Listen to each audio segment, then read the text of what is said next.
በኦንላይን ቀልድ ተጋቡ ተብለው በፍርድ ቤት የተፈረደባቸው የቲክቶክ ተጠቃሚዎች። በናይጄሪያ ካኖ ግዛት ውስጥ የሚገኝ አንድ የአካባቢ ፍርድ ቤት በኦንላይን የተፈጠረ አለመግባባትንና ተዛማጅ ቪዲዮዎችን ተከትሎ ሁለት የቲክቶክ ተጠቃሚዎች በግድ እንዲጋቡ በመወሰን ብዙዎችን አስገርሟል። የሁለቱ ተጠቃሚዎች በቀልድ መልክ በመስመር ላይ ያደረጉት ነገር በፍጥነት ተሰራጭቶ ወደ ከባድ የሕግ ክስ ተቀይሯል።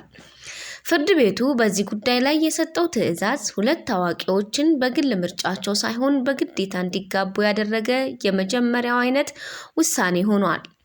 ይህ አስገራሚ ውሳኔ በናይጄሪያ የሕግ ባለሙያዎችና የሰብአዊ መብት ተሟጋቾች ዘንድ ከፍተኛ ውዝግብ ፈጥሯል።